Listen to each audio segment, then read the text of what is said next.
에스트로겐이라는 단어를 들으면 대부분은 자연스럽게 여성의 문제일 거라고만 추측합니다. 그렇죠? 저도 에스트로겐 과다가 남성에게도 일어날 수 있는 문제라고는 생각지 못했어요. 하지만 호르몬 불균형에 성별은 상관없다는 것을 금방 알게 되었습니다. 호르몬 불균형은 누구에게나 일어날 수 있고 제 경우에는 분명히 그랬죠. 정확히 언제부터 모든 증상이 시작된 건지는 모르겠는데요. 조금씩 저도 모르는 사이에 나타났거든요. 처음에는 하루 종일 피곤함을 느꼈지만 그냥 커피를 좀 마시거나 그러면 될 거라고 생각했어요. 그러고 나서 갑자기 살이 쪄 보이고 머리카락이 빠지고 있다는 것을 알아차렸어요. 머리카락이 빗에 몇 개쯤 빠져 있는 건 정상이지만 저는 그것보다 훨씬 심했습니다. 제 머릿속에서 경보음이 울리기 시작했습니다. 병원에 가봐야겠다고 생각했죠. 의사는 몇 가지 테스트를 해보더니 제 에스트로겐 수치가 높고 테스토스테론 수치가 너무 낮다고 하더군요. 저는 충격을 받았고 조금 두려웠습니다. 하지만 제 의사는 남자들에게 흔히 일어나는 일이고 호르몬의 균형을 맞추려면 생활 방식을 바꿔야 한다고 말했습니다. 물론 그럴 각오는 되어 있었지만 먼저 조사를 좀 해보고 싶었습니다. 저는 테스토스테론과 에스트로겐이 남성과 여성 모두에게 존재한다는 것을 알아냈습니다. 남자는 테스토스테론이 많고 에스트로겐이 적고 여자의 경우는 그 반대입니다. 만약 이 균형이 깨지면 몸은 신호를 보내죠. 저는 남자니까 에스트로겐 수치가 낮은 게 좋습니다. 하지만 에스트로겐 수치를 과하게 높이는 환경과 생활 방식들이 있는데 그중 하나가 운동 부족입니다. 요즘 많은 사람들처럼 저도 사무실에서 일하면서 하루의 대부분을 책상에 앉아서 보냅니다. 그리고 집에서는 소파죠. 그래서 제 첫 번째 실천은요, 의자에서 자주 일어나 적어도 약간의 스트레칭을 하거나 사무실에서 걸으려고 한 겁니다. 엘리베이터 대신 계단을 이용하기 시작했어요. 운동은 테스토스테론 수치를 높이는 데 도움을 주지만 일시적일 뿐입니다. 그렇기 때문에 일상에서 더 많이 움직이려고 노력해야 합니다. 사실 진부하게 들리겠지만 신체 활동은 여러 가지 면에서 정말 좋습니다. 아시다시피 에스트로겐은 신체의 여러 조직에서 생산될 수 있죠.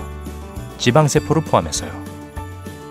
기본적으로 체지방이 많을수록 에스트로겐이 더 많이 생산되고 테스토스테론이 덜 배출됩니다. 신체 운동은 체지방 감소에 도움을 주기 때문에 에스트로겐 수치도 감소되는 거고요. 간단하죠? 어쨌든 계단 오르기처럼 일상에서의 간단한 실천은 꽤 쉬웠어요. 실제로 운동하고 있다는 생각이 들지 않았거든요. 하지만 호르몬을 정상으로 되돌리기엔 역부족이었어요. 체육관에 갈 수밖에 없었죠. 하지만 그러기 위해서는 계속 쌓이는 피로 역시 극복해야 했습니다. 그러기 위해서 시급한 당면 과제는 숙면을 취하는 거였어요. 제 일은 마감일, 회의, 발표 등 여러 가지 때문에 상당히 스트레스가 많습니다. 그래서 집에 오면 그냥 쉬고 싶고 혼자만의 시간을 갖고 싶었어요. 그렇지 않으면 제 삶이 목적의식 없이 그저 먹고 일하고 자고를 반복하다 흘러가 버릴 것 같았거든요. 무슨 말인지 이해하시죠? 저는 밤늦게까지 비디오 게임을 하거나 TV를 보곤 했어요. 기껏해야 4-5시간 정도만 자면서요. 하지만 나중에 알게 된 사실은 제 수면 습관을 다시 생각하게 만들었죠. 뉴욕의 건강 코치인 막달레나 웨즐라키는 숙면은 많은 호르몬들을 조절하고 일반적으로 전체 시스템에 영향을 주어서 몸을 유난유를 칠한 기계처럼 원활하게 만든다고 합니다. 예를 들어 7 내지 9시간의 수면은 신체가 포만감을 주는 호르몬인 렙틴을 15% 정도 더 생산하게 하고 배고픔을 느끼게 하는 호르몬인 그렐린을 20% 더 적게 생산하도록 합니다. 그 조합은 하루 종일 포만감을 느끼게 해줄 거예요. 배고픔을 느끼지 않으면 간식을 덜 먹게 될 거고 그렇게 되면 지나치게 많은 칼로리를 섭취해서 살이 쪄버릴 위험성도 줄어들겠죠. 기억하세요. 체지방은 에스트로겐을 생산합니다. 건강한 수면은 또한 혈당을 조절합니다. 잠을 더 잘 잘수록 커피, 설탕, 탄수화물 없이도 아침에 더 기분이 좋아진답니다. 제가 읽은 시카고 대학교에서의 한 연구는 수면 시간이 4시간 혹은 6시간 정도에 그친다면 몸이 혈당을 안정시키기 더 어려워진다는 걸 밝혀냈습니다. 뿐만 아니라 체중 증가, 피로, 감정 기복, 심지어 당뇨병까지 초래할 수 있답니다. 계속해서 단 음식을 갈망하는 건 말할 것도 없죠. 저는 계속 활동할 수 있도록 하루에 커피 4잔 정도를 설탕과 크림을 넣어 마시고 있었어요. 더 나쁜 건 커피를 마실 때마다 꼭 간식을 곁들였다는 겁니다.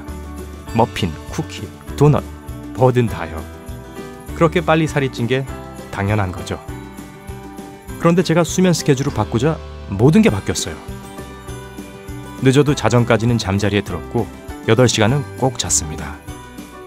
확실한 건 좋아하는 게임이나 쇼를 즐길 시간은 좀 줄었지만 기분은 훨씬 좋아졌다는 거예요.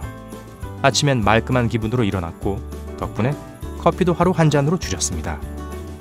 카페인은 줄었지만 일의 능률이 훨씬 올라서 마감 시간도 쉽게 맞추게 됐고 덕분에 퇴근 후에도 체육관에 갈 시간이 생겼어요.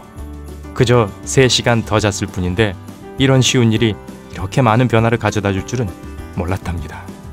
어쩌면 전 쉽게 잠드는 편이라서 다행일지도 몰라요. 많은 사람들이 스트레스 때문에 잠을 못 이루곤 하니까요. 그리고 믿거나 말거나 이것 또한 에스트로겐 수치와 밀접하게 연관된답니다. 스트레스는 호르몬 생성에 있어서 큰 요소죠. 내분비학자인 몰리 디킨스 박사가 한 연구에 대해서 읽었는데요. 그 연구에선 심하거나 지속되는 스트레스가 테스토스테론을 에스트로겐의 가장 강력한 형태인 에스트라디올로 변환시킬 수 있다는 것을 발견했습니다. 그러면 다시 테스토스테론은 더 줄어들고 에스트로겐이 더 많아지는 문제가 생기겠죠. 기억하세요. 우리 남자들한테는 그 반대가 되어야 한다는 걸요.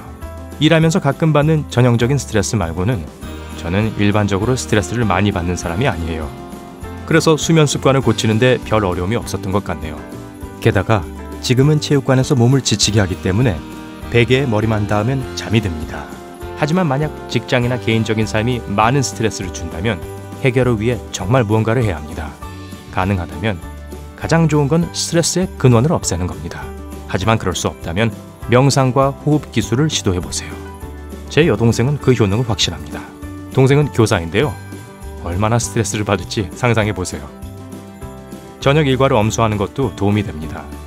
만약 매일 밤 잠자리에 들기 전에 샤워를 하거나 양치질을 하거나 책을 읽는 것처럼 같은 일을 반복한다면 몸은 이제 잠을 잘 때라는 걸 알아차리고 자동적으로 잠들 채비를 할 겁니다. 잘 맞는 방법을 찾아보세요. 그러니까 운동, 확인, 숙면, 확인. 아직 할 일이 한 가지 더 남아 있습니다. 짐작이 되시나요? 다이어트라고 말했다면 정답입니다. 에스트로겐 과다일 때 식단을 바꾸는 건 필수입니다. 진부한 표현이지만 음식은 연료고 먹는 음식을 보면 사람을 알 수 있다고 하죠. 에스트로겐을 줄이는 식단은 지키기 어렵지도 않고요. 전 그간 매일 탄수화물과 설탕을 너무 많이 섭취해왔고 늦은 시간에 엄청난 양의 라자냐도 개의치 않고 먹었기 때문에 그런 걸 줄이고 저칼로리 음식으로 대체했습니다. 그런데 식단은 주로 활동 수준과 목표에 따라 달라집니다. 저는 살을 많이 뺄 필요는 없었고 단지 건강한 상태를 유지하고 싶었을 뿐입니다. 그래서 설탕, 정제 탄수화물, 그리고 지방이 많은 음식을 줄이는 것만으로 충분했죠. 물론 더 많은 과일과 채소를 먹기 시작했고 평소 먹던 달콤한 간식을 견과류와 씨알류로 대체했고 꼭 먹어야 할 목록에 오메가3 지방이 많은 생선들을 좀 추가했어요. 그러자 짜잔! 별로 극적이진 않지만 몇 달 전에 비해 지금 훨씬 보기도 좋고 기분도 좋습니다. 여러분도 해보세요. 식단에서 무엇이 과한지 생각해보고 올바르게 바꿔보세요. 결과가 확실히 눈에 보일 겁니다. 에스트로겐 수치에 관해선 어쩔 수 없는 유일한 한 가지는 나이입니다. 나이는 호르몬 불균형의 주요 원인인데요. 남성의 경우는 에스트로겐 생산이 가속화되고 테스토스테론 생산이 둔화되죠. 나이가 들수록 이러한 호르몬의 균형을 유지하는 것이 어려워집니다. 그렇지만 건강한 식단, 운동, 그리고 숙면은 나이에 상관없이 항상 도움이 될 겁니다. 제가 뭐 빠뜨린 거 있나요? 아마 호르몬의 균형을 유지하는 다른 방법을 아시는 분이 계실 것 같아요. 아래 댓글에 여러분의 팁을 남겨주세요. 이 비디오에 좋아요를 주고 친구들과 공유하는 것을 기억하세요. 구독 버튼을 클릭해서 삶의 밝은 면에 머무르세요.